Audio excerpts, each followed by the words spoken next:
Coming up, a Sad Styles production. Get into it. Oh, God. Mikey, I'm so sorry I'm late.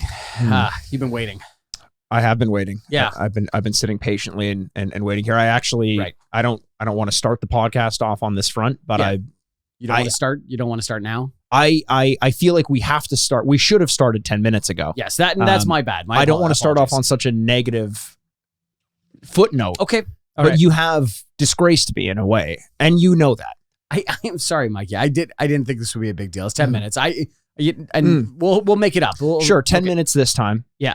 11 minutes next time. Well, that's, yeah. Listen, I don't need to get into the nitty gritty of this. I just need you to know that you have gone against my Bushido, and it's a struggle for me. I never thought that you would disgrace me in this way. I'm sorry. When went your what? My Bushido, Andrew. Don't act like you're not impressed. I know that word. That you know the word? Wow. Okay. No, I'm not impressed. Wow. Are you disrespecting? Are you going against my Bushido once more? Sorry. What? Your what? My Bushido. You don't know what a Bushido? No, do you actually not know what a Bushido is? No, please stop condescending me. No, I do not. Oh, Andrew, if I were to condescend to you, it would be a disgrace to your Bushido, and I would never do that. I don't think I have a Bushido. Andrew, stop raising your voice at me. You are really going against my Bushido and everything I can imagine right now. It's really just disgruntling. Raising your voice is one of the things. Stop doing it, because now I have to match you in this battle. We're just going to keep screaming at each other. Okay, you know what? I have a lot to teach you, Andrew, about this thing that I call my Bushido and the video game Bushido Blade this week on the Retrograde Podcast.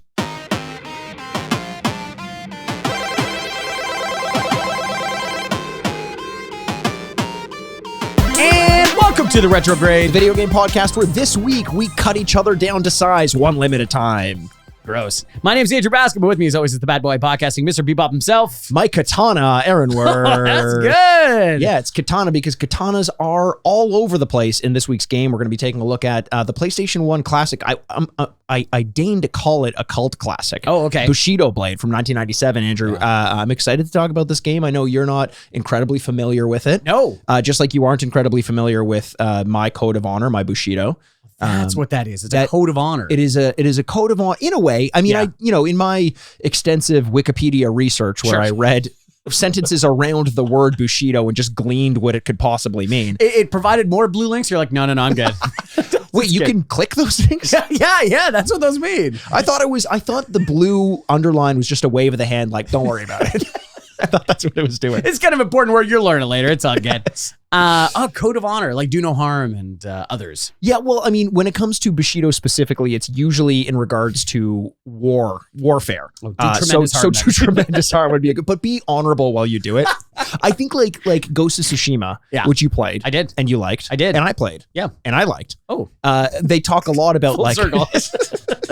I just have to make it about me again. Okay, yeah, right. They talk about like honor among warfare. And like one of the big storylines in Ghost of Tsushima is that you start to do stealth and you start to stab people from behind and all this, not walk into an enemy compound and challenge everyone one by one like a fucking maniac. Yeah. Like a real stupid idiot, honestly. I always think about the redcoats, like style, like a fighting. It was like, all right, we're all just going to line up and we're all just going to shoot each other. But wait. We're going to listen to sick beats while we do it. I just always thought, like, some general's like, this makes sense. This is good. Just no. 6 people just fall down in front of you. You're like, this feels like the right way to go. This like level of generalship is like you show up and the other guy shows up and he's like, uh-oh, he has 2 more people. Outwit it again. The idea of like being a general around that time and one general puts one of his infantrymen like in a tree and you're like, what the? You could do that? You could fucking do that? What? It's kind of like, you know what? You know what we can talk about? We can talk about Zelda. We can talk about Zelda. There's some creative elements in this game and I'm constantly amazed how fast we could turn things into penises mostly. Well, that's usually what I've been doing. But it's like how creative people can be. I'm like, you could do that? I'm like, I didn't even think about doing that. That's smart. You can do that and I can do that. I, once again, am Mikey Aaron with you, Andrew Baskin. We are the 2 greatest video game podcast hosts you've never, or journalists, I usually say, that you've never heard of. Hostworks. We've been doing a lot of lists and everything, which people have been loving. We're going to go back to the basics a little bit this time around. We used to do this just about every episode, but we're going to take a look at a game that came out quite a while ago. We're going to review the game, give a little bit of information on it. That game obviously is Bushido Blade, based on my my code of honor. We're gonna play the. Oh, so the game is based on your code of honor, not the other way developed around. this game. Okay. But it's a Flash game that I put out on Newgrounds quite a while ago. Yeah. No, we're gonna play the game. Actually, you can find the gameplay over on our YouTube channel, youtube.com/podcast, and then we're gonna come back, rate the game as we think we would have liked it had we played it back in 1997, and then rate it as it holds up in the modern day against like the modern games. It feels like this game is ripe for something like this because all I ever hear about this game is that it was way ahead of its time. Okay. Now, full disclosure, you nor myself, the two greatest video game journalists you've never heard of, have not played this game. No. So we're doing our journalistic duties, our God-given duties, to play this game and figure out what it's all about. Yeah, part of my Bushido is doing your homework, and that's what we're doing right now. Sorry, let's unpack this for a second. Part of your Bushido. They're individual to each person. Oh, okay. Yes. You know what? We should put our stamp on this feudal Japanese term. I'm not sure where this Yeah, let's go with that. Something that along sounds those right. lines. Wait to be wildly wrong about that. That's great. I'm already realizing how I'm wrong about that. But oh well. I'm sure no one will tell us. We'll put our stamp on it. Okay. It is our right to do. Absolutely. As two white podcast hosts. Oh, this has never gotten anyone in trouble before. No, can't wait to talk about that. But before we do, let's take a little bit of a left turn and talk some Zelda. Yes. Because it's been a couple weeks since the game has come out. We haven't had a chance really to talk about it on the podcast, apart from our episode where we actually played through the first hour or so of the game. By the way, a lot of comments on that episode. We got a lot of feedback, mainly from people saying, how dare you insult the story of Zelda, which in my mind is batshit crazy. We took it like lightly or made fun of it, and people were offended by that. They were like, they said, most of them. They. It's large straw man I've created. No, if you want to see straw men and women, go check out our YouTube channel. And see all the comments people were making. Like, how dare you insult the story of Zelda? The story of Zelda is what makes Zelda good. And I'm like, the story has literally been the same for 30 years. I get that it takes variations. Yeah. And if you love the story, it's no shot at you. But it isn't necessarily, in fact, I would argue it isn't at all what makes Zelda special. Yeah, I don't think it won a Peabody or anything like that. Like Pulitzer Prize winning writing on this thing. Because I'm a couple hours into the game now. Yes. And, famously, as we spoke about a couple episodes ago, I've never played a Zelda game before. So this is all really brand new to me. And it's really paint by numbers story-wise. Like story-wise, yes. Yeah, like it's just kind of like, yeah, okay, I got an idea. These people have been wronged by this guy, and I gotta go fight him. I keep hearing that the story actually takes turns that you wouldn't expect from a Zelda game, and the story in this one is pretty good. I'm too early on to really have felt that so far. I have a guess on what happens, but yeah. Ganon comes back. Well, yeah, yes, of course Ganon's going to come back. I think Raru's a bad guy, but whatever. Oh shit! I'm thinking about it the whole time. I'm like, okay, maybe Raru's not this good guy. Maybe it's like a LaFontaine situation in BioShock or whatever. I don't know. Just think about it. He does have this like weird moment where he's like kind of pro worker because he's like, he didn't realize the constructs are still working long after their death, and he's like, this is just disquieting to me. And I was like, yeah, I would hope so. It's been centuries and they're still working their tails off. You know what? It is amazing though that I at least remembered Raru's name, because usually in Zelda games it's in one ear out the other with me. So at least I have kind of, or maybe it's because we talked about him so much in that gameplay episode that we did. That, and I'm a couple hours in and he's the only other guy I met. So true. Okay, so have you jumped off of the Great Sky Island yet? Like that intro kind of area? No, I'm just finishing that because I'm at the temple now. So yeah. So it's I have obviously. So as we're speaking, we are a couple weeks removed from the release of Zelda. Or as you're hearing this, we're a couple weeks removed. We mentioned this already that we're kind of recording out of order, so we haven't had a ton of time to really sink our teeth into it. Yeah. But I'm enough hours in that I'm off the Great Island, the Great Sky Island. Oh God, how did I get that wrong? Fuck. Oh, my dad will never forgive me. And I've gotten the paraglider. I've gotten a lot more of the ability to kind of play around with the fuse and mechanics, sand fuse. Explore the depths, which are very interesting. The depths are one of the most compelling elements of a Zelda game I've played in a very long time, relative to the rest of the franchise. You know, it almost, the depths, which you'll get to. I think it's called the depths, or maybe that's a Dark Souls term that I'm borrowing, but I think it almost improves on the Zelda formula as much as like Majora's Mask and the time mechanism improves on the formula. You wouldn't know much about that because you didn't know Majora's Mask, but the listener would. And it's because there's this exploration element where once you get underground, there's this kind of time limit, because if you take damage from certain things in the depths, you lose the ability to gain back a certain amount of health. So you really have to be careful with how far you're willing to traverse. The enemies you get into, everything is pitch black, so you need to literally light your way using seeds, like bright seeds, bright blooms, I think they're called, with arrows to like guide a path through, like breadcrumbs, like your Hansel and Gretel, or Hansel or Hansel. Well, I think those are the same name. I think you're just pronouncing them differently. What would it's you like tomato and tomato are the same thing? But literally no one actually says tomato. My grandmother. Well, good, because she's dead. She is. And guess why? Choked on tomato. A tomato, Andrew. She choked on a tomato. She's like, this tomato. I'm like, what? She's you can't be choking on an imaginary thing, Grandma. It's not a real thing. Also, in your head. She said this tomato as she was joking. Yeah, she's like, she should. Tomato. And I'm like, what? Not a real thing. Tomatillo, maybe. I don't know. Just like depression. Work on it. Yeah, it's not real. Have you tried smiling through this tomato? Yeah. Sorry. Yes. No, so I'm really enjoying the depths. I'm enjoying the the thing that I'm really interested to see is this not having a context for Zelda. No. You're not going to realize how different this game is compared to every Zelda game. I mean, I have to just treat it as on its face. You know what I mean? Like, I just have to do what it is. I will say, here's something I didn't know. Are most Zelda games just a large puzzle? Because it feels like this game is just a large puzzle. So a lot of the other games, they do have kind of an overworld vibe, and then you get into dungeons, and the dungeons consist of a lot of puzzles. Okay. Puzzles are a huge element of Zelda, and it's not always just puzzles like moving one thing to another, and like puzzles in this game are like very literal. It's like, get a ball through this hole, or like raise this thing. Or like in some of the other ones, it was like, how do you open this door? And the puzzle is like woven into the fabric of the dungeon, if that makes sense. This is almost like the spirit gods are like the Zonai are testing you to see whether you have it's like you're doing a physical Sudoku or something like that. But they are puzzles at their core. Their combat in this game is a step above, I think, a lot of other Zelda games. Breath of the Wild may be excluded. Really? Well, you wouldn't have seen it yet, but you can once you get off the Sky Island, you have some of the shrines that you go to that teach you more about combat, parrying. Avoiding attacks, and then kind of slowing down time for some flurries, adding like fusing your weapons come into play. I was going to say, because that's pretty much my extent to my attack is put a boulder on a sword and then I smack them around with it. No, what do you think about your attacks in Zelda though?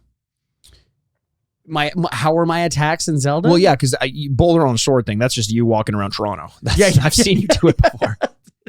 Oh, you brought your mace again today. Yes, I did. And I'm not talking about bear mace. No, and I'm not talking about the rapper. I know you make me feel so good. I don't know. Like, I do like that they teach you something and then they're like, do it a couple times. Yes. You're going to have to get to the end. You're like, oh, okay. And so at least it shows that, like, because the number of times that you play video games and they're like, you could do this, this, and this. And you're like, yeah. I'm going to do the first thing. Yes. It seems to be working. Yes. That's fine. This is like forcing you to learn a little bit. Yeah. And you wonder, I only say that just about the puzzle thing because it takes, especially on Sky Island, it takes a while to get from like, okay, how do I get to that place? Yes. And you're kind of planning. And I felt like you for a second where I was like, this is too big. Yeah. Walking around is not very exciting right now. Oh, man. Yeah. And so I know that changes because eventually there's a horse and a paraglider. No, it changes because it gets fucking way bigger. This game is massive. Oh, wow. And have you gotten the Ascension skill yet? Yes. The second I realized that you could like glitch the game basically as a game mechanic and just shoot up through hard matter, I was like, anywhere? That was the thing is like how long of a distance you can go. Yes. Like, it's only if it's like 10 feet or under. You're like, oh, okay, no, 40, 50 feet, whatever, whole thing. I couldn't believe that. And that's the thing that worries me, I'd say, is that only like, it was, Sky Island was a little tough. I know I'm new to this, but there were moments I was like, what the fuck am I supposed to do here? Yeah. And then I'm like, and then they're adding all these elements and I see the empty boxes for more things. And I'm like, oh, this is going to be impossible when I've got to fuse something, ascend, and then put a sail on a thing. And oh, man, it's going to be tough. You know what? I always struggle with how slow, especially like JRPGs start. Sure. Zelda is kind of included in that. Sometimes the intros kind of take a while, but this is one where the rate at which they dish out information, I'm actually enjoying. Okay. Because it's giving you time to simmer in it a little bit and make it instinct, as opposed to like you really have to double check everything you're doing and think about it. I'm getting better at knowing which mechanics I have to incorporate in order to get through different puzzles. And then you find creative ways where like, I've had shrines where I complete them and I'm like, well, that was a really interesting way to make me do that. And then I watch a video of someone completing it and I did it completely different. And I'm like, that's the kind of thing where I'm like, how do you play test a game this big with this many mechanics where it's almost encouraging you to try to break the game? Yeah. It's impressive, man. This game it goes against what I usually don't like. The slow starts, the massively open world, the lack of direction or the ability to get yourself lost, the continual addition of new mechanics, and yet I love it. I'm loving this game so much. Yeah. Well, that's great. I'm really glad to hear that. Yeah, it's we've got a lot more game to go. So we're gonna try and give updates all the time about it. Yeah. I would recommend, actually, this goes to you, Andrew, and also to the listener, if you're getting into Zelda, if you're new to it, Tears of the Kingdom. Don't be afraid to go on YouTube and look up videos of like 10 things I wish I knew before I started. And it's finances. It has nothing to do with Zelda. Invest. Take half your paycheck and invest in the. Just giving you little bits of information. Like, for example, have you seen the gliders yet? Have you gotten on one of the gliders? Yep. So the gliders, the first time you see them, you think you have to set them on the rails and jump on them, and then they kind of shoot off.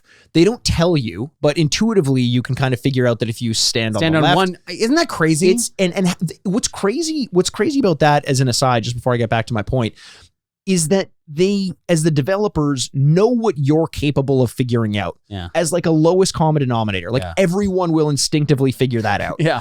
And there are certain puzzles that I complete and I'm like, there's no way everyone figures that out. Right. Like they must struggle with that. But I guess as game developers, there was a lot of stuff I figured. Here's my number one mistake I've made all the time. Oh, sorry, you were going to a point. Okay, I'll say quickly. As an example of something I learned on one of those YouTube videos. The gliders, the first time you see them, you have to put them on a track, then they slide down, and then they get a little bit airborne. With the Ultra Hand mechanic, and by the way, someone on our YouTube channel pointed out that we made fun of the use of Ultra Hand. Yeah, it's a stupid name. Ultra Hand, though, is the name of a toy Nintendo made in like the 70s or 80s, which is actually kind of cool. Okay. Just a little bit of an aside there. Another aside. No, it's a good idea. No, it's a great name. Great. It was the 80s. We were all coked up. No big deal. But with Ultra Hand, you can pick up a glider. Yeah. You can put it in the air and then drop it down. Like you just don't care. Yeah, like it's your arms. Like your Ultra Hand. Raise your Ultra Hand in the air and wave your Ultra Hand like you just don't care. And then once you've done that, you do the time reversal one. I can't remember what it's called. On the glider. And then the glider goes up in the air and then it's airborne. Once it ends, it's like, so you can make your own platforms. You can make your own elevator that way by just carrying with an Ultra Hand. Here's a log. You put the log up there. You bring it back down. You put the reverse time on it, jump on the log, and then the log jumps up and takes you up where you need to go. It's fucking, the ways in which you can break this game are staggering to me. That's what scares me, because I've failed on such a rudimentary level that I worry about making the game so much bigger and better. Like I'm not talking about the videos where there's, flaming penises or crucifixions, which I think is hilarious. I'm talking about more that I'm like, oh, I get it. There's a sail. Yes. There's 3 logs. Yes. I'm like, I got to attach these 3 logs and turn it into a little bit of a boat. Yes. I get that. And I'm like, boat, sail, water. It just takes off. And I'm like, motherfucker. And I'm like, it's happened a couple of times with things where I was like, it's gone already. Fuck me. And the problem is, maybe if I leave and come back, it'll regenerate. No, it's still across the lake. Often and I'm like, it doesn't. But now here's the thing. This should be second nature, but it isn't. I didn't realize this until longer than I care to admit. Yeah. If that happens and the boat takes off or the glider falls off a ledge, Ultra Hand or reverse time on the thing. Yeah, I haven't got reverse time yet. Oh, you haven't gotten that? Okay, I think that's once you're off. That's a game changer because as soon as you hit the ability, it freezes everything. So if the thing's falling off, you just click it, reverse it back. It's back to where it needs to be. There's no recharge on it. Yeah. There's no cooldown. That's cool. the feeling of just play that I have in a game like this is something I haven't experienced in a long time. It's kind of like reinvigorated this excitement about turning on my Nintendo Switch and just being able to go to town. You know, I don't know if I'm ever going to touch the main story as much as I don't know if I'm going to beat the main story in this game because I'm so enamored by everything else going on. Yeah, no, that's all really impressive. I will say, maybe it's my lack of having a Nintendo Switch in my life. The control, the control and the controller, I'm constantly doing the wrong thing. And I'm like, okay, wait. Eventually, I've got to start blaming somebody else other than myself. No, that I completely agree with. And the lack of button remapping is so upsetting because I'm still, like, I've been playing video games my whole life. Yes. It should not take me this long to, and I played all of Breath of the Wild. It should not take me this long to remember in the middle of combat what parry is versus evade. Right. Like, why am I still struggling with this? Yeah. I should be able to remap things. What I always do in combat games like this, similar to Jedi Survivor, which we talked about a couple weeks ago, is remapping attack to one of the shoulder buttons, similar to like Dark Souls and Elden Ring and all that. Just makes such a big difference for me. And the fact that there's no ability to do that is such a fucking Nintendoism that just bugs me so much. Yeah. Oh no, they're stubborn. I want to love them so much because they come out with shit like this and I'm like, this is the most fun I've had with a game in a long time. You don't need to love, lots of people love them. Like, it's not like, and they might go away. Like, this is within days, like the most popular video game of like 10 years or something like that. Yeah, 10 million copies sold in like 3 days or something like that. It's wild. Like it said something like Last of Us took 3 years to get to that number. Or something like that. You're like, okay. So yeah, people love Nintendo. They really do. Yep. So I understand what I'm putting my mouth in the head of the lion or whatever. Like, why are you putting your mouth in the head of the lion? I think that means you're French kissing the lion. Cool. It's pretty cool. The lion and I get along pretty well. My head in the mouth line, but you know what I mean. I don't know. I'm gonna keep playing it. I'm gonna beat it because that's what I do. Andrew beats games. And they say it's like 48 hours for main line, 98 with like side quests and stuff. Christ. I can't imagine beating this game in 48 hours though. There's too much. I am well behind pace right now. No, 100% for sure. As I'm figuring things out. But that's kind of similar to Death Stranding, which is a game that just I soaked it up. I loved it so much. I loved just being in the world, just exploring and doing. Tears of the Kingdom is doing that to me as well because I don't really care where I'm going. There's always something exciting that I can do or see, and I'm just finding myself like enamored by rock fixtures that I'm running over to go climb up, and then there's a little Korok seed, and I'm like, great, this is awesome. Or there's, so I don't care if it takes me 98 hours. It's just like the thing that's kind of staggering to me and is kind of intimidating me is I get like 3 hours to play games a week sometimes, most of the time. So if that's the case, is it going to take me 30 weeks to beat this game? I'm really glad you brought this up. First of all, the Switch is a portable device. Yes. So if you like commute or you do stuff, like there is a lot of opportunity now to play this game. I will say, so my player one and I were like, hey, we're going to play this game. It's like, great. We're so excited. And we didn't get to play till like, I don't know, whatever, a week after the game came out. Yeah. And we played for like an hour and then turned it off. And I was like, hey, I got to play this game. Like I have this podcast. I don't know if you've heard, we're getting married shortly. So like, I don't know if you heard about this podcast for 5 years. And she was like, you played it without me? I'm like, we wouldn't finish till 2027 if we're 100%. On this pace right now. Like think about how long it takes to watch like a TV series if you have to watch it with someone else. Yes. Playing a game, that's 90 hours. Like, we're like trading off and stuff like that. Yeah. And so you can't even do what you want. You're sitting there going like, well, if you look to the... No, dude, especially with this game. Yes. Like a game where there's crafting and fusing and everything is just, it's like if you're a kid in a sandbox playing with blocks and just kind of like hooking things up and just kind of playing but you can't touch the sand or make the castles. You just have to watch someone else do it. I'm not trying to paint it that like I'm just doing that to her. I'm sure she's doing that to me. Too. No, 100%. But it must be very frustrating in the same way that like I know I've fucked up a little bit because I've now played the game and I'm gonna have to go back and be like, okay, so you can fuse things together, and she's gonna be like, what? And I'm like, no, okay, fuck. Let Raru teach it because like it's gonna be you don't play for an hour and obviously you're like, what's this? How are you able to do this?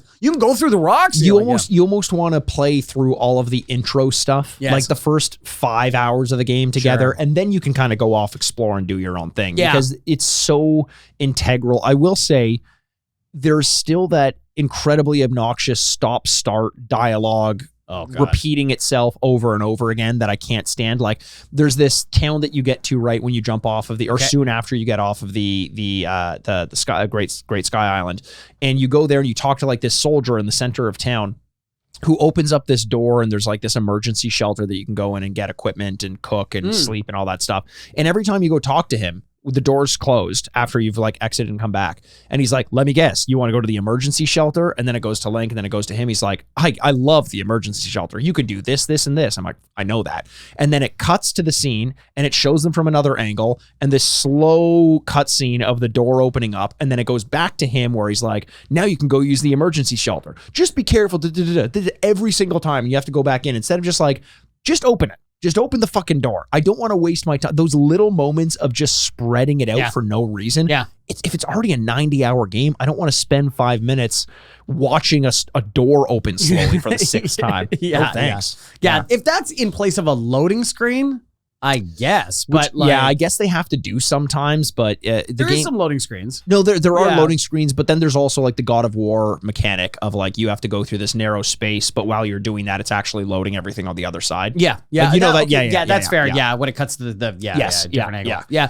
But yeah, so we'll keep updating the game as we can, and good start, very interesting. Very interested as well. I was worried that they would mess it up. I didn't think that was going to be possible. Like we talked about in the episode that we recorded, just because they're going off of such a proven concept or a proven, like, this game was originally supposed to be DLC for Breath of the Wild, and then they just kept adding more and more and realized it was a game in and of itself. Okay.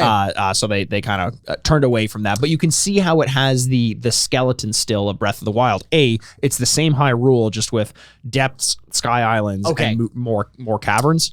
I was going to ask that. So everything with the arm, all those powers, that's all new for this game? Yes. You crafted the Ultra Hand, Yes. They had other things that you can do, and that you couldn't fuse, you couldn't ascend. There was like a stasis thing where you could kind of hold an object in place and then hit it a bunch to build up kinetic energy, and then it would shoot off. There was like a freeze mechanic where you could freeze blocks of ice and water. There was the bombs were like a magic thing that you could do, so you could just huck bombs out of nowhere as a resource that would never run out. But I think everything they've changed is like a good addition to the game. Yeah. Okay. That's awesome. Okay, cool. Well, we'll see about good additions. This game that we're talking about this week is kind of addition by subtraction, Andrew. We know we talk about fighting games all the time on this podcast, and we're not really fighting boys. No, we're not fighting boys. Unless we're fighting with each other. Yeah, which we quite like. But everything else. We love it. We get off on that sick shit. Fucking love it. Wait till you see what happens when the cameras turn off. We fight to the death, baby. Yeah. Like we're going to do in this week's game. The reason I call it addition by subtraction is this is a fighting game where one hit can kill you. What? Yes. I don't think you realize what we're getting ourselves into with this game. Answer is no. There is a Bushido Blade 2 which came out, but for some reason it just, as a franchise, fell off. And I think I know the reason is because the prime mechanic of the game, which is you're in a sword fight, and every hit you take is potentially fatal. Oh, wow. And if it's not fatal, it could cripple your arm or get rid of your leg, so you can't use it and you have to crawl around. That said, it's almost morbid in that way. Yeah. Beg for your life. Tell them you have kids. There are some elements of honor, and like you can give up, you can bow, you can huck dirt in their eyes. So Bushido. That's the Bushido. That's the Bushido portion of it. Right. So this game was released in March of 1997 in Japan, September in North America. It was developed by Lightweight and published by Square and Sony on the PlayStation 1.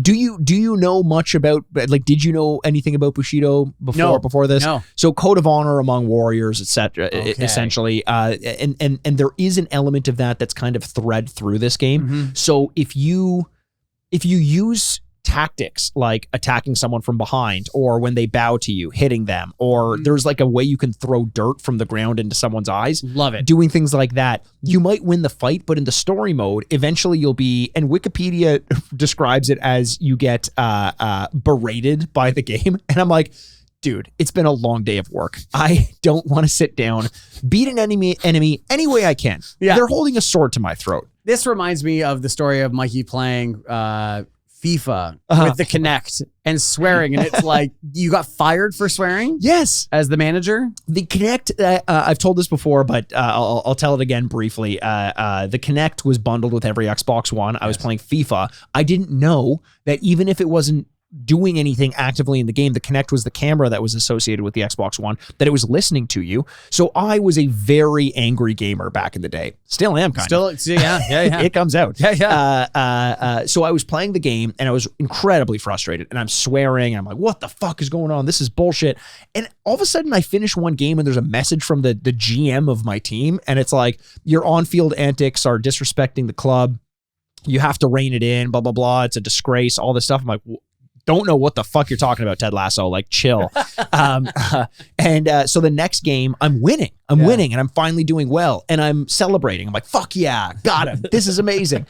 Saying that out loud to nobody. And I finish the game, and there's another letter from Mr. Lassow. Mr. Lassow. And it's saying, you've been, we warned you once, you've been removed as manager from the team because of your, and it turns out because my Kinect was listening to me swear. I love it. It was like no bueno. I literally threw it against the wall and never plugged my Kinect into my Xbox. Yeah, why would you? There was no advantage to having it. No, and it turns out Xbox basically did the same thing internally with their Kinects. They didn't give a fuck about those things anymore. Are you kidding me? Oh god, that makes me laugh so much. That's like if you're like losing 3-0 and you're like, very good. Yes. I like this. They're like, we appreciate your on-field antics. That's great. Yeah, you have to like speak softly to your Xbox, like, very well done. Yes, very well Quite done. a nice cross there. You know? Strike. So that was disappointing, and thankfully there's no Kinect in this game, because I can imagine this being very frustrating, a game like this. I could imagine so. So here's one thing. Initially, when I heard about this game, I was like, one hit can kill you? Like, is each fight 10 seconds long? Right. Andrew, each fight can be 10 seconds long. Each fight can be 3 seconds long. What was the game we played? Was it All-Stars or something like that? Where there was a dueling to the death sword battle. And it had like a samurai feel to it. And I'm trying to remember what happened. Oh. And it sounds a lot like this, but with Kirby. Wait, yes, that was it Mario and Sonic at the Olympics? And there was like a sword. Oh no, it was Kirby All-Stars, right? Superstar.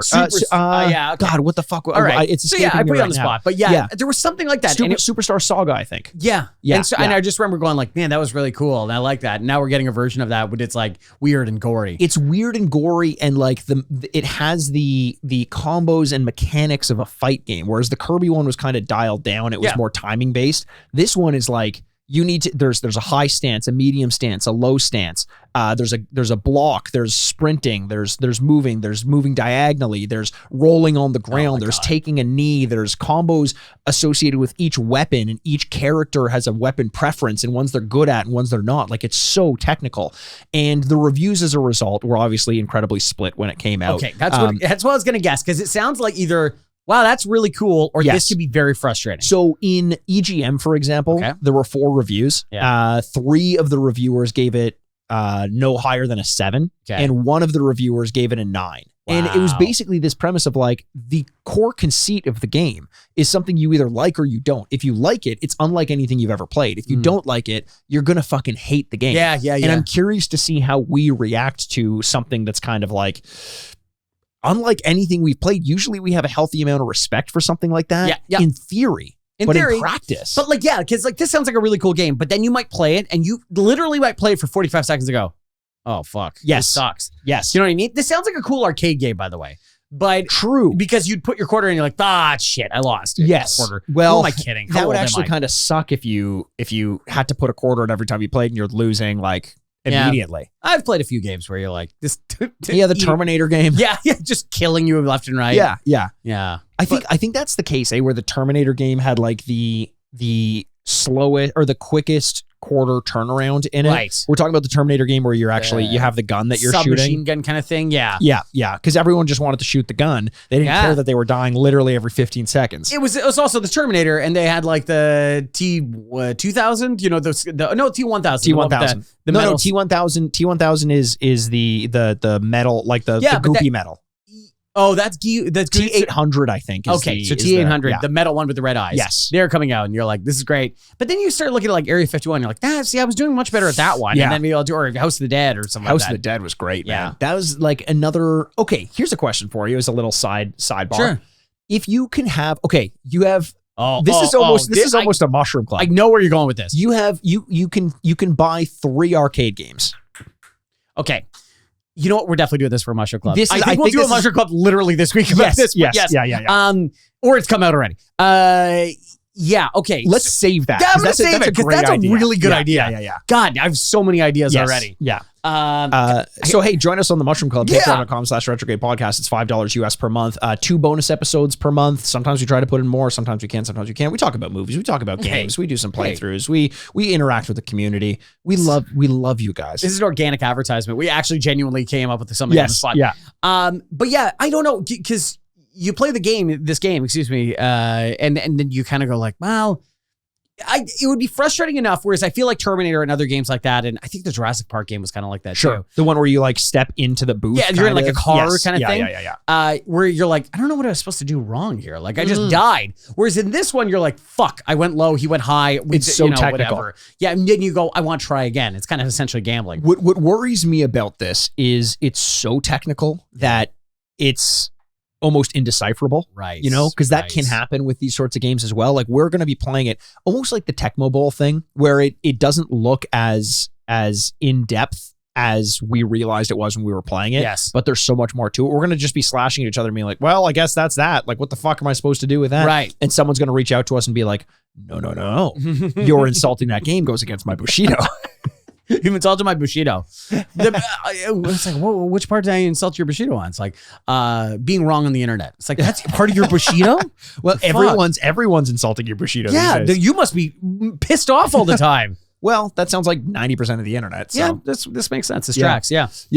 So there are 8 weapons in this game, each with different weights, lengths, attack speeds, and attack powers and move sets. Okay. There's the katana, the nodachi, the longsword, the saber, a broadsword, a nagitana, a rapier, and a sledgehammer. They each have ratings of power, speed, and block. Okay. Out of those, like if you're picking a sword in a melee game, what initially jumps out at you? Saber. Ooh. Saber jumps out because it's a little more nimble, but still has a lot of damage. That's true. I don't broadsword. No, like, you know what I mean? Are you a katana guy? They're cool. Like everyone loves katana. Yeah, I'm not against a katana. I'm not katana buy one and put it above the fireplace guy. I'm not sword collection guy. No, really? Well, here's the thing. Okay. I've never bought myself a katana. Someone else has bought me a katana. No, someone else bought you a sword? Yeah. What the fuck? Yeah. They thought you were a sword guy? Do I not give that vibe off? Yeah, I feel like I kind of do. You kind of do. It's kind of like Snake Guy, where you go back to his place and you're like, you have snakes? Yes. It's like, that's weird. You can smell that it's that this person is a snake guy like well before you see the snakes. Okay, maybe this is just now a reoccurring like dangerous trend because you wouldn't go back. You're like, oh, you're a watch guy, and go like, ooh, like you'd be like, okay, yeah, sure. But if the guy was like, I own handguns, and you're like, handguns, and you're like, yeah, you're a gun guy. It's like, especially where we live, it's not really like. I was gonna say we're in Canada. You're speaking to a large portion of our audience that's probably like, wait, I'm a gun guy, and that's totally fine. But I think it's like because it stands out that like you don't know a lot of people that just have guns, right? True, and so you'd be like, oh, why do you do it? It's like I like them. You're yes, like, huh. Yeah. Okay. Want to see my gun safe? And we're like, what? What? Why? Why? No. It's the same thing with swords. It's like, why do you hunt? No. Yeah. Oh no. Hunt what? Oh no.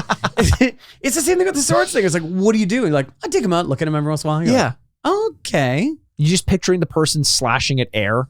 Yes. Like just all that, like that's what they do. There's just no way that they're not in their, this is broad stroke, but that they're not going like, just picturing the day that somebody breaks in and they go, oh, wrong house, motherfucker. That's, are you talking katana guy or gun guy or both? Oh, both. Both probably. Snake guy. Throws a snake at him. Okay, if you break into a house, this is not a mushroom club. Yeah. In order, snake, gun, katana. What would you least want to see when you break in? Sword guy. katana. Yeah, I think so. Because that is the one that's practicing. Yes. The one that like buys a gun, goes, I got a gun, just throws it away. Like, Also, I got it, it's under my bed. You break in and they're like, 1 second. Yeah. They're like moving the safe. They're like, what is my code? I always forget my code. Wasn't it like 30% of shootings is like someone inside the house? He's more likely to shoot himself in the foot at this point. Probably. I'm like, you know, at least I hear it go off and go, fuck, and run out the house. True. You can't hear a katana. No, and very much so. He puts on his gi and he's like, and you're like, oh no. And he's like, I am as quiet as a whisper. And you're like, shit. Fuck. And he's got the home field advantage. Snake Guy, it's not like he goes, get him. It's not like... No, okay, here would be the scariest thing. And this would make Snake number 1 for me. Okay. I break into a house. Yes. I would go number 1 solid Snake if this happened to me. I would walk into... I would give such a solid Snake in my pants. It's crazy. I would liquid Snake all over myself. So really ranking Revolver Ocelot, Solid Snakes, and Gray Fox. And Gray Fox. Yeah. Wow. Or Raiden. Okay, so yes. Sorry, you were saying if snakes. I walked into a place and I, as you always do, smelled that I was in Snake Guy's house because they always have that smell. Boy, do they? And I opened the door to Snake's home, the home within a home where Snake lives, and the snake's not in there. Oh. Then yes. I'm looking around me. Then I'm scared. That is actually one of my favorite movie tropes of all time, is that like the camera pans back and the snake's not in the, I don't know, whatever glass chamber it lives in. And what is it called? Terrarium? Terrarium? Yeah, Sure. yeah. Reptodome, I don't know. I was going to say aquarium, and I mean, it's living in water. That doesn't seem, yeah. You know, the other one that's not a dangerous thing, but you walk, man, we could make a whole list of this, but like you walk in and you're like, oh, you're a bird person? And I'm not talking about the Rick and Morty character. Bird person. I was like, oh, you want birds? It's like, that is such a, they smell, there's almost no advantage to them. Like, I don't get the bird people. I know why the cage bird cries. There was a while going back in Toronto. There's this massive park in the middle of the city, High Park. If you're listening, you know. Yep. If not, doesn't matter. Big park. Think about our Central Park, but way different. And there were signs posted all around it for someone's missing pet bird. It was just like, come on, dude. Come on. Oh no, you're not getting that bird back. That's like posting signs at like a yacht club, and you're like, my grandpa loved yachts, could not swim, his boat's gone. If you see him anywhere, check. Yeah, maybe he's at the bar. I don't know. Yeah. So Bushido Blade, 6 playable characters. There, I mentioned the stances and everything. There's a 2-player mode, like a versus mode. There's a story mode, a first-person mode, and kind of a horde mode. So again, I'm just looking at this game that kind of laid the gauntlet for trying new things, and you have to applaud that, I think, because so many new games are kind of, you would imagine this being something people would love in the pitch room, and then never really getting farther than that. Okay, yeah. But this game, being developed by Square, like it had to have had a decent amount of money, and Sony as well as one of the developers really had to have a decent amount of money behind it and a bunch of support behind it. So it's interesting to see. The Japanese version of the game, though, didn't have blood in it. The US version does, which is interesting. Okay. I mentioned the Metacritic scores, 83% overall. Oh. EGM with those combined scores gave it a 7.375. Fucking bonkers. Famitsu gave it a 31 out of 40. Game Informer. Sorry, 0.375. Well, because there's 4 reviewers. Oh, I guess. Sorry, yes. And then it's the amalgamation. 3 digits after the decimal? Wow. Yeah. Just go 3.8. Yeah. At that point. Honestly. What are you doing? Go 4. Yeah. Like, no one's like, well, wait a second. Well, I think they would be like that. Show your math. I think knowing video game fans, they would very much be like that. I have no idea what you're talking about. Game Informer 85, GameSpot 8.9, IGN 8.7. So you can see kind of all over the place. Yeah. However, looking backwards, Famitsu Magazine, who gave it a 31 out of 40, eventually rated it an 85 out of the top 100 PlayStation games of all time. So I would be curious to see what numbers 84 and 86 around it, what they got as an overall rating. Right. Because it's like, were you now looking back and thinking, you know what, we should have given that a higher rating? Or are you recognizing it for its innovation and maybe not its practicality? Right, I don't know. Yeah. OneUp gave it 190 out of the 200 greatest video games of their time as of 2006. So, wow, that's amazing. A game for a game that I don't really know anyone who's played it. I hear about it a lot. I'm excited to play it myself. Andrew, on the outset, this pitch of like a fighting game that can end in one strike. Initial reactions. Trepidatious. I think Trepidatious D. Yeah. Is it? in so many ways we talk about PlayStation 1 games, and Yeah. there's just, it can be such a horror show. Sure. Because it aged poorly. But in that way, you appreciate all the steps they took because they took all these chances to try and get games to where they are now. Sure. Were they perfect? No, but advanced it into a place that you're like, hey, this is pretty good. Yes. And this game, you could read it in the exact same way with a negative tone going, oh my God, oh my God, oh my God, oh my God. But with all this, evidence of people liking it at the time, and then even more so liking it later on afterwards, gives me a lot of faith and hope. The thing that I'm worried about, Andrew, is it was a game that was made on its pitch, obviously, of potential one-hit kills in a fighting game. It wasn't reviewed incredibly favorably, and yet people look back on it fondly. Yeah. To me, that strikes me as something that's great in idea, but not great in practice. You were great hearing about it. It's great looking back at it, but playing it wasn't as good. I'm very excited, though, because, what do we have to lose? A limb? What do we have to do? Who cares? We're breaking our Bushido. Oh, don't break my Bushido, Andrew. Some people bust balls. I bust Bushidos. I like to think of a Bushido as like some kind of shield that you have as a symbol of saying I still have it. Oh. And I'm doing well. And then... And so like you're like saying goodbye to your family, like, hey, I got to do this thing today. Bye. And then you come home and they're like, you're alive. That's great. And he goes, yeah, and it's in 2 pieces. Oh no. And it's like, oh no, you brought in great shame to this family. The wife just like folds her clothes, puts them away, and just like packs a suitcase, just walks Staying right out the door. Classic like sitcom trope of like, I'm going back to my mother's. Yeah, exactly. Oh no. Bushido to me sounds like that bag of chips next to Doritos that you don't even recognize the flavor. You're just like, who's buying Bushidos? Like, what are these things? There's like garlic and sour cream and all the. I mean, that sounds. Yeah, that's not bad. They're definitely puffy in a way. Yeah, they're definitely puffed. Yeah. By the time that this episode is coming out, I might be either going to Japan, or very close to going to Japan. Yeah. And I'll be keep my eye out for Bushidos. I'm gonna bring home a bag for Bushidos for you. Okay? And now, are you talking shields or are you talking these treats? Both, probably. Okay, good. Good. Like I give you choice. You know what I mean? You can serve me Bushidos on a Bushido. Yeah, like it's a plate. I can't wait for my player to want to be like, we should get Mikey a katana. I'm like, you amazingly, somebody's already done this for him. He's like, really? Yeah, good luck taking that back on the airplane. Yeah. Well, it'll be luggage. It's carry on. Yeah. Could you on. imagine the number of people trying to bring katanas back from Japan? Okay, I was at an airport semi-recently, and somebody, while checking their luggage, got pulled aside and for a carry-on and pulled out the biggest knife, like a bow knife.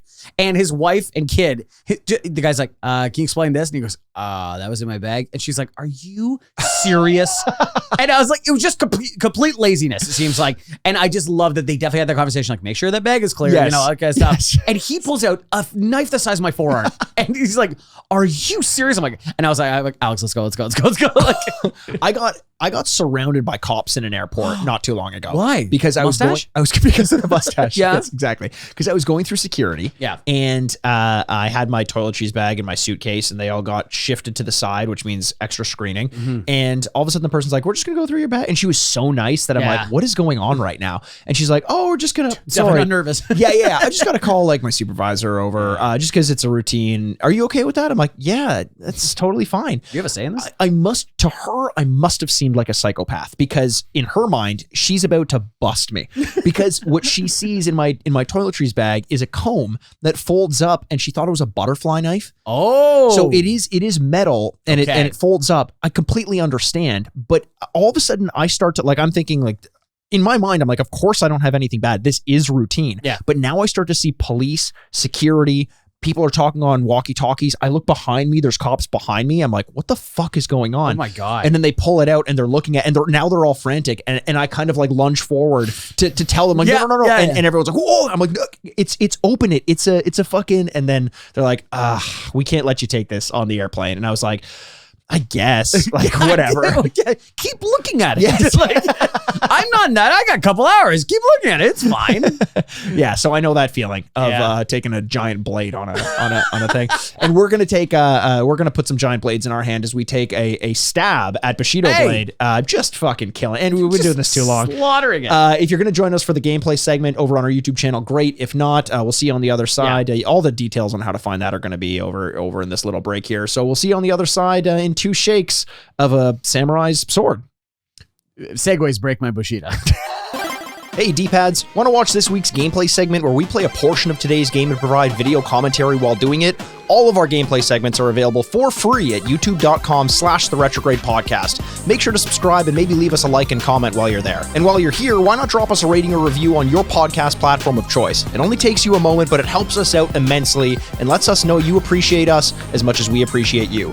You can still join us on our Patreon for $5 US per month at patreon.com/the-retrograde-podcast for monthly bonus episodes such as drafts, spoiler casts, top 10 lists, and take some suggestions from the community, both gaming and non-gaming related. Plus, make sure to follow us on all our social media channels. It's at RetrogradePod on Twitter and TikTok, or at The Retrograde Podcast on Instagram. We're also available on Twitter at Retrograde Mikey and at Retrograde Andy. Finally, reach out to us with any business inquiries or questions and comments you'd like us to read on air at theretrogradepodcast@gmail.com. We'll see you all on the other side. And welcome back to the Retrograde. Yeah. Wow. Yeah. Oh, fuck. My throat. I need that to live. What an interesting experience. That's a good way of putting it. That's a very interesting. Thank you. It was a very good way of putting it. It was an interesting way of putting it, you might say. Initial thoughts, Andrew. Do you feel good or bad right now, apart from the fact that I smoked your ass? Dude, you beat me 3-1 in a series. God damn it. Yeah, I feel good. I mean, I feel like I'm still processing my thoughts a little bit. So I kind of agree. And here's the thing. And this is, I know you make fun of me for this a lot, but when I was winning, I was like, this game's good. But when I was losing, I was like, this is bullshit. Why the fuck did I lose? Like, what happened there? Why did I? To the point where, like, we started out, and, you know, for full details on what happened, you can go watch the gameplay over on our YouTube channel. But we started out, this is a game where you're supposed to get hit once or twice and the fight's over. We started and you pummeled me with a broadsword 4 times. Yeah, more. And then I hit you once. I don't, chill out. I don't know if it was more than that. Yeah, it was like 6 or 7 I don't know times. if it was 6 or 7. It's like 20, 30 times. Andrew, that is excessive. And we're here being journalists, right? Mm-hmm. And you're just throwing our names in the mud. Like you're throwing sand in my eyes. Mine's double sourced. Well, mine's a double. That's Tatsumi. Mine's a double-edged source.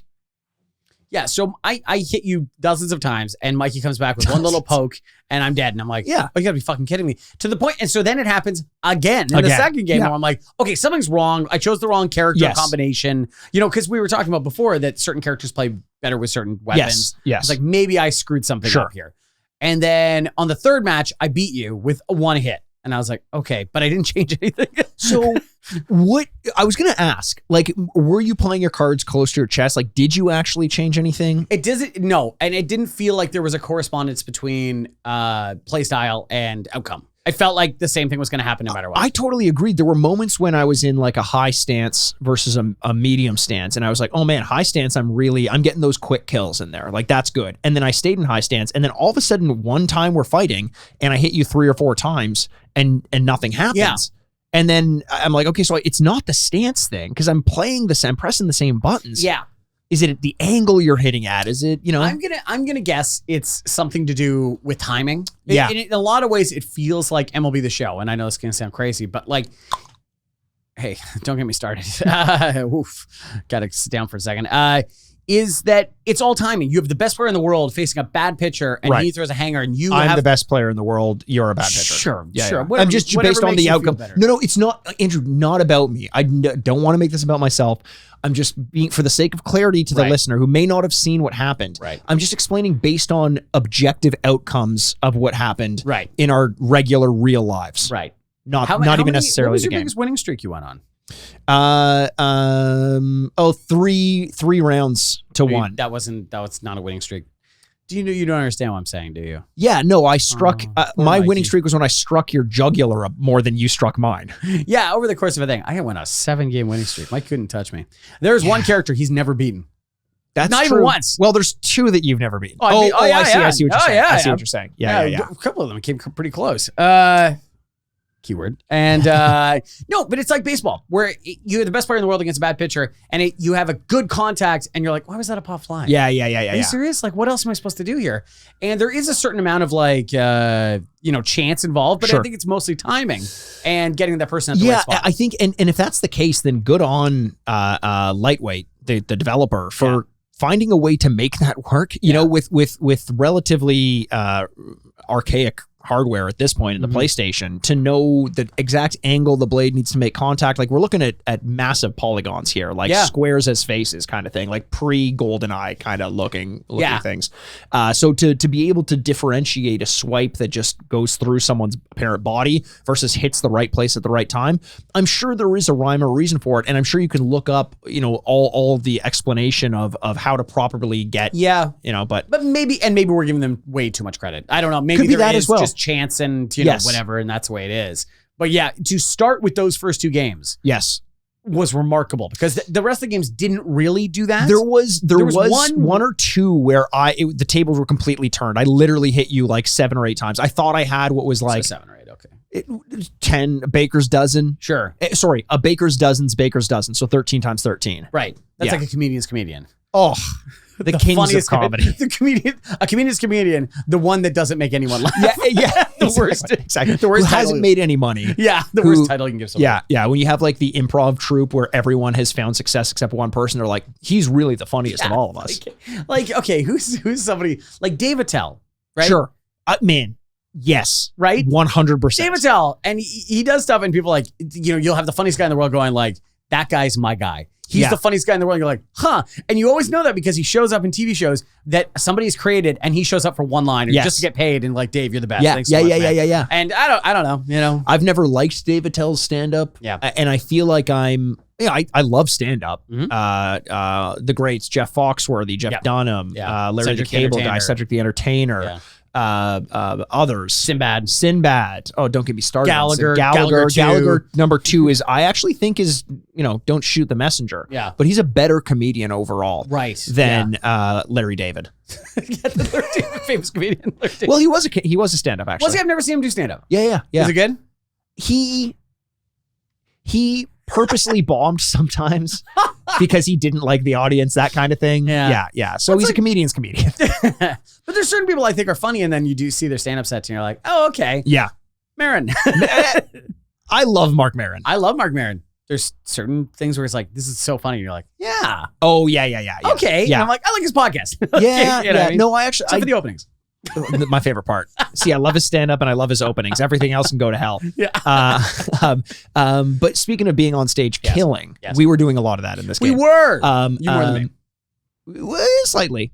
But that's all that mattered. Right. I mean, when you're dealing with razor's edge to the jugular, then that is what matters. And I felt like I came out on top. Yeah. But no, I did have a couple fights where it was the same thing. I think I was playing as, I can't remember her name, but she had the Nagi katana, like the blade on a stick, small sword. And I felt like I just could not kill you with that thing. No, that was like, I feel like just an opposite battle though. I had a fast sword. Yes. And then you had the long sword. So I was like, Yeah, so it's tough. I don't know, but this is the kind of thing where I'm like, I feel like I've been bitten by the bug a little bit, where I'm like, I'd love to know more about that game. I'd love to know what I was missing.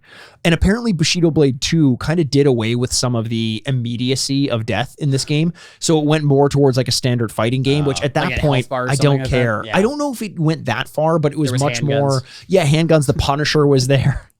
Just hucking grenades at people. Yeah. You know how Bushido Blade 2 was just Injustice, Gods Among Us, MK11. Speaking of, Mortal Kombat 1 announced recently. Yes, I heard about that. I could be excited about that. Yeah. But overall, I would say this is to borrow a phrase from a little while ago, a fighter's games fighting game in a way, where it's kind of like all the things that would appeal to me as a non-fighting game fan in something like Injustice, where it's like, sure, I don't love fighting games, but it's pretty cool to see Batman, his special where he like flies the Batwing like into the arena and mauls the Joker or something like that. Living that power fantasy. But this is like the opposite. It's completely stripped down. I completely agree with you. This is like clean. Yes. Like it's just very like, you know, no special moves, no chain combinations, no, you know what I mean? It's just, you're going to do what you want to do. And that's good. And I think there's something very beautiful about that idea. Yes. Now, does it translate to a successful and fun video game? Now that's, I think, the bigger question. I agree with you in premise and in theory. This is a great idea. Yeah. It's a really, and even in practice, for what they're going for, I totally understand that. But at the end of the day, you're a user that is going to play a game Sure. for entertainment, for hopefully a continued amount of time, because games cost, a certain amount of money, especially back then too. They cost $60, $70. And so is this a game where you're like, wow, that was a lot of fun. I can't wait for a month from now when I'm still playing this game. Yeah, I feel like it's either you rent it and you have your fill, or you buy it and you play it for years to come. Like it's one or the other. If you treat this like a board game, like I made fun, I said chess, but more complicated, it like as a joke, but like if you treat it like I'm going to learn every matchup, every weapon, every move, every maneuver, all the distancing, the pacing, all that stuff, I feel like this could be, imagine you learned that and playing against someone at that level. Yeah. That would be a ton of fun. Yeah. The capacity for that is here. Is it fun for a rental? Man, if my goal were just to rent this game, I'd play it for 3 hours, not even, and I'd be like kind of done with it. Yeah. But if do you think it'd be more fun? I think if you practice a ton and then played, I think it'd be like incredibly stressful. Then you'd lose and you'd be like, fuck this game forever. Yeah, but that's also just what you deal with when you're dealing with competitive games as well. Like I bet you Street Fighter is like that for people who really love Street Fighter. Like they almost don't love it. It's like you talk to a lot of not talk to them, but you hear from a lot of tennis players who are like, I don't even like tennis. Yes. It stresses me out. And if I win, that's what I'm expecting. And if I lose, fucking that's the end of the world. You know where you hear that a lot too? Basketball. Because a lot of these guys, especially the centers and stuff like that, they're like, I don't like basketball, I'm just tall. True. And everyone just forced me to play basketball. True, And yeah. you're like, yeah, that sucks. He's like, I want to be a dentist. And you're like, oh, that's too bad. Your big fingers, never gonna happen. It's never gonna happen. One finger is like, oh, it's too much. With that big heart of yours, you're never even gonna live long enough to open your own practice. Yes. Just when it starts getting good around 50, dead. What? Get out of here. Well, don't worry. I've got Dikembe Mutombo, the cardiologist, over there. Yes. I hope you feel better, Dikembe. What happened to him? He's got a brain tumor. Oh, no way. Yeah. Oh, that's, you know what I say about that? Mike, you know, like just wagging Tumor, my finger. no. Are you gonna finally learn how to say his name? Who, Dikembe? You did it right. Oh shit. Demike? What did I say usually? You always say Demike. Demike. Yeah, perfect. Yeah. Got to keep the bit alive. And I reject your pronunciation of that, just like Dikembe would reject, I don't know, anyone else on the floor at the time. Did he ever play for Toronto at one point? You're thinking of Hakeem Olajuwon. I know Hakeem Olajuwon did. No. Keon Clark. I was thinking of like tall, lanky dudes who could block really well. I don't. Sure. Dikembe was 76ers at one point. Yeah. Yeah. 76ers, Denver Nuggets. Yeah. A bunch of teams actually. Yeah. Yeah. Let's keep talking basketball. I keep doing that meme thing where everyone just goes, it's a meme thing where like guys can just sit around and name old players and they find it entertaining. Just naming guys' names. And you know what? It's 1,000% so true. much fun. If I get around there with my closest friends in the world, it'll be silence. And then someone goes like, Keon Clark. Damon Stoudemire. Everyone's like, yeah. And then silence again. Wade Belak. Wade Belak. Wow, yeah. Sheldon Surrey. Yeah. Sheldon Surrey. It really helps in football because there's 52 guys on the team at any time. Yes. So you can really get really deep with like a special teams player. Bobby Ryan scored a goal with Mikko Koivu's stick. That was fucking wild. There was the other day my player one looked at me and said like, what are you talking about? I was talking with my Buffalo Bills fans about the Mount Rushmore of fans. Wait, what? She's like, what are you talking about? I'm like, well, you have to have an Elvis and you have to have Pancho Villa, rest in peace.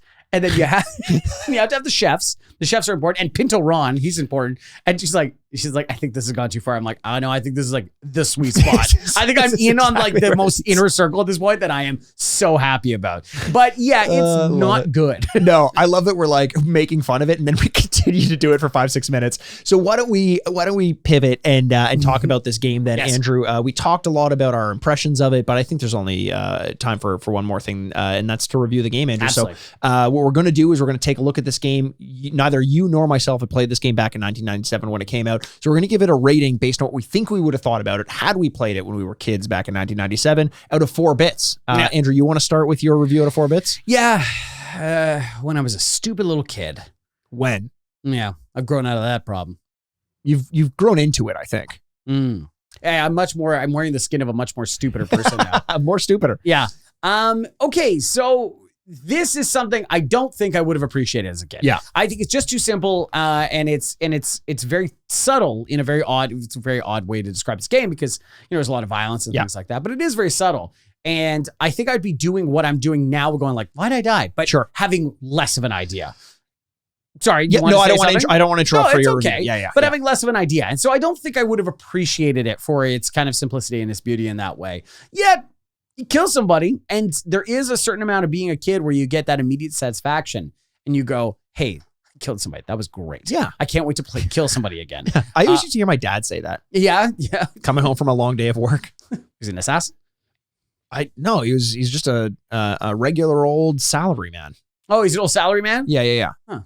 Weird. Got paid to kill people. But he was on salary. Dad, you forgot your black leather gloves before work. Oh, thank you, Sonny. So I don't think I would have appreciated it, but yeah, at the same time, that immediate satisfaction would have probably kept you coming back because you get to kill people, and that's a lot of fun.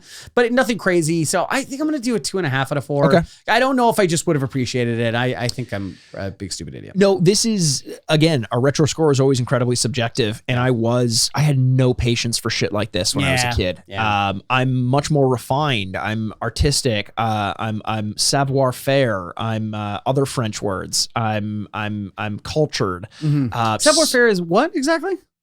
Yeah. Oh, it is that. Yeah, no, that's, what did you say? I said, what is savoir faire? And what did you think it was? I don't know.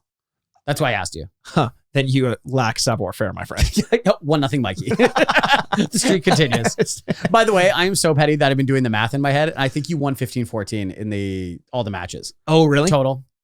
Fucking hell. Well, I mean, even if we're 14-15. You still would have won. I still would have won. Yeah, no, you would have won. I'm just saying it was close and I really fucked up. It's so cute. I know. That you just do these things to make yourself feel like you were close to winning. winning. I was hoping it would be more. I know you were. Yeah. You have to cling to that, you know? Mm-hmm. Because if you had won 3 matches 5-4 and I had won my match 5-0, which I did, I would have won in the grand scheme. The popular vote, Andrew? Fuck, I'm Hillary in this situation. Fucking Wisconsin. Okay, no, I had no patience for this shit when I was a kid. It's the same reason why Super Ghouls and Ghoulies and Ghosties, Ghoulies and Ghosties, as we so lovingly call it on this podcast, I had no patience for that. Yeah. I had no patience for Battletoads. I had no patience for these games that were just incredibly difficult. That's not what I was there to game for. I didn't understand the correlation between difficulty, perseverance, success, satisfaction. It was just let me jump around as Mario riding Yoshi or have fun sucking things up as Kirby. This game I would have played once or twice and been like, don't get it, don't want to get it, fuck this game, unplug it from my PlayStation, throw my PlayStation out the window. Yeah. PlayStation hits someone in the jugular, they die. I'm like, now that's comedy. David Tell's there clapping. Jesus, it's the funniest shit I've ever seen in my life. No, legitimate Connect Land. I think this is super low, and I hate to do it, but as a kid, this is like a 1.5 out of 4 for me. Oh wow! There would have been some redeeming qualities in the sense that in 1997 I was almost 10 years old. Yeah. Ladies, 10 years old, maybe. So maybe I would have had more of an understanding of like why I wasn't good at it. But even as a 34-year-old, ladies, I still struggle to figure out what I'm doing wrong. Wouldn't have had the patience for it. 1.5 out of 4. Yeah. Hate to do it, but little baby Mikey is not going to enjoy this. Yeah, okay. Yeah, totally fair. So 1.5 and a 2.5. And now our retro score, Andrew. 4 out of 8. 4 out of 8. Sorry. Yeah, we're on a time limit here. Andrew, let's get this fucking going. We can die at any minute if that game is not as absolutely. Somebody's got a sword around here somewhere. Well, I do. It's on my fireplace. Yeah, and they went past the terrarium and the snake is not there anymore. So it's a matter of time. The gun is still in the safe, though. Yeah, exactly. The guy is still like, what's the combo? It's my birthday. When's your birthday? So now we're going to give this game a review as it holds up in the modern day against the likes of modern games like The Legend of Zelda Breath of the Wild, like MLB The Show, as you brought up earlier. So Andrew, your review out of 4 bits based on how this game holds up in the modern day. Oh, man. Okay. What do I do here? The thing is, I do want to give it like a little bit of an attaboy because of its simplicity and it's like, like it is a cool game. And I wish they might kind of made more games like this. I like the precision involved in it. I think that's a really cool idea. And especially for the PlayStation 1, they deserve a lot of credit for doing something like this when that game was, when that device and that era of gaming was not precise. Yes. That being said, did I have like fun playing this game? I don't know. Like it was fine. But like we're saying, we're a little baffled at decisions that are made. Yes. But the argument will be like, well, if you put 5 more hours into it, it's like, that's a lot of time that I should be able to put into something. That's something we struggle with a lot because people always tell us you play more, you'll like it more. And it's like, we get it. But there's also reasons why we play some games and not others. And a lot of it has to do with, did it grab us? Yeah, and that's the thing is that's what I'm struggling with is that like it ended and I went, yeah, I won, but then I'd kind of look back and like, wait, what did I win? Yes. So I want to give it credit for the premise that it did, and I do think overall it is successful. Yeah. But I don't think it goes into the upper echelons of like a truly legendary game because at the end of the day, it's pretty short-lived in its satisfaction. I'm gonna give it 3 out of 4. 3 out of 4. I like that. I honestly want to go higher. Okay. But I keep because in my mind, I'm like, I've never played another game like this. That's Other true. games like this don't exist. But I do recall seeing. I do recall seeing a similar game actually, where you would fight as different swordsmen and women, and oh my god, and with different weapons, different fighting styles and stances, and every time you make contact with a limb, that limb is damaged and they can no longer use it. I can't remember what it was called. It's a relatively modern game, but it is basically this game but better. Mm-hmm. The problem with this game is it is sort of coasting on premise. Yeah. I did have some fun with it, but the inconsistency in when strikes would do kill damage and when they would do no damage was incredibly frustrating and hard to decipher. And sure, someone can explain to me why certain strikes are making more damage or less, but if the premise is in this game, when you strike, you will damage according to where the blade hits and all that, well, then I know when you hit me 7 times with a broadsword, I don't care if you hit my shoulder or like I'm chopped to bits there. Yeah. There's no way I should be winning that Maybe fight. I was hitting you with the wide side. I was just like I was smacking you or something like that. You got big welts. That's honestly what it felt like. Or when I had my Naji Katana or whatever it was called, maybe I was hitting you with the wood instead of the blade. Who knows? But it still didn't feel knowable and satisfying in the way that I expected it to be. Okay. And because of that, it felt unpredictable in a way that this game simply can't. So I'm going to defer to the videos of that other game that I saw and assume that it does a better job. I'm still going to give this one credit where credit's due. I did have fun playing with it. I am interested in exploring more of it. I'm going to look up some videos and learn some of the strategies just to know where I was going wrong and all that stuff. 3 out of 4 for me as well. Oh, 3 out of 4 as well. Yeah. Okay, there we go. So that's a 4 and a 6. And our current score is for a 10 out of 16. A 10 out of 16. It's pretty good. It is pretty good. You know, kind of in line, I guess, with the average rating, although that was more of an 80-ish, 83. So a little bit less than that. What's 10 divided by 16? I have no idea. Oh, Andrew, you're the math one. So 5 into 8, 8 into 4, 40. 63%. Yikes. So not as good. No. Not as good. But I think a lot of that has to do with me just would have, like, as a little kid, just not appreciated. You kind of fucked that up. I kind of fucked that up, just like I fucked you up when we played each other in the game. But don't worry, you won 14 matches to my 15. You know who's advancing? I am. It's a moral victory. A moral victory. Your Bushido is intact. My Bushido is intact. Stop segueing. You know, was hucking sand at me this whole time. My Bushido also says number 9 in my Bushido was desperate times call for desperate measures. when at all possible, strive for a moral victory. That's number 10. You will admit that you were the dirtier fighter. Oh, I don't know about that, Andrew. I will. You lost the last match because you, at the same time as I went to slash you in the neck, threw sand at me, which I guess makes you the cleaner fighter because you're not looking to end my life. You're just looking to throw sand. I'm like, we should stop. We should stop. Why are we fighting? Why are we fighting? Think about your family.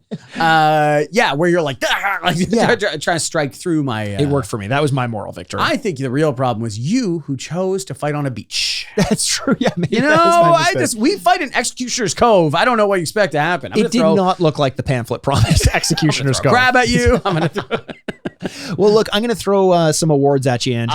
So let's make our way over to the award ceremony and figure out what awards this game won in just a little bit. I'll meet you at the red carpet. Sounds good. It's red with your blood, Andrew. Oh. You've been waiting for it all year. The most glamorous award ceremony of the week. Ladies and gentlemen, the Grady's.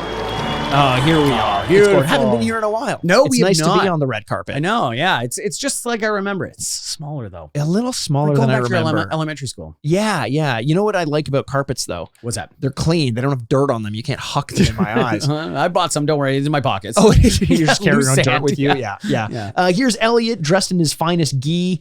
He's pulling that thing off really nice. Yeah, you look good. He looks pretty good. Why don't you? I thought he was going to reach into his pocket for the award. He just cut himself open and reached into a skin flap. Disgusting. Grab an envelope. Elliot, why don't you let us know what awards this game won? So wait a second. Sorry. Did you? So you've had these awards, you've known about them for so long that you put them inside your skin, let it heal perfectly to cut it open. Has this been like a months-long process? Well, maybe it'd have to heal perfectly more than a month, first of all. Although Elliot has great genes. I said months long, but yes, I agree with you. He does have great genes. He always looks good. Maybe just like, you know how there's a magician's trick where like based on what they know you ended up picking, there's like 5 options they can go to pick the thing. Maybe he just knows it's like, oh, if it wins this award, he just cuts the flap on his left side. That's true. I would just stuff all the awards in there and then just pick out the ones that you need. Just flip it through a skin flap like 1 second. Where wine cellar? There's one. Sorry, Ellie, I didn't mean to do that. You're probably bleeding out. The winner is La La Land. What the fuck? Oh, it's your fault. I knew it. Oh, everyone blamed Warren Beatty. Okay. All right, let us know what awards this game won. The Wine Cellar. Oh no! A fancy award for a fancy boy. It's my least favorite award because Mikey has full license to act like the biggest ass in the world. Oh, that is a fantastic. I'm going to call this one it's an organic wine. It's bio dynamic. Dynamic. It's bio because I'm bio and you died a whole bunch of times when we were playing that sword fighting fancy game. Award for a fancy boy. Good God. Oh, the Wine Cellar. Obviously, that is a good wine actually. Yeah, keep enjoying it. I could drink 10 more of these and still beat you at Bushido Blade. Fuck, that's probably true. You're gonna win like 7-2, and I'm like, how did I lose by 1 game? Fuck. Yeah. The Wine Cellar is the where the current score is higher than the retro score, which is fitting, and I do believe that would be the case. Yes. If I actually played it back when I was a kid, but you know, we're reviewing it based on what we think we would have thought. And that is also, we get the sense from the reviewers that is true too. That's true. With their initial reviews, they're like, and then their later reviews going, hey, that was actually a really good game. Yes. So, you know, I'm glad that continued on too. 100%. Yeah. I liked it. Andrew, that was a ton of fun for me. So much fun. I hope you'll recover your wins. God damn it. I had fun playing Bushido Blade. Victory, unlike you, victory is not like the handshake with a good score. That's what people who can't win say, Andrew. Oh my God. Well, I played Bushido Blade. Mikey, what did you? It's not about winning or losing. It's about having fun. Andrew. It's about how you play the game. Grant LaRice. Thank you, participation, Ruffin, and trumpet up the race. This participation generation. This guy right here. I participated today. Mikey won. I did. Congratulations. But we both played Bushido Blade. Kind of one better than the other. Just barely. And but thank you so much for not according to collegiate. No, I'm glad you started speaking. This is good. Not according to the Electoral College. Yes, right. Yes, very good. Popular vote. Thanks so much for listening. We love every single one of you and can't wait to talk to you soon. My name's Andrew Baskin. With me, as always, is the bad boy of podcasting, Mr. Bebop himself, Mikey Aaronworth. This is the Retrograde Podcast. Game over. Elliot, one more round of your finest wine. It happens now when I hear wine. So I'm like, oh no. Oh God. Furnished by Sad Styles Productions. I'm so sorry. I've dishonored my Bushido. What? That's not how you would say it. I think it is.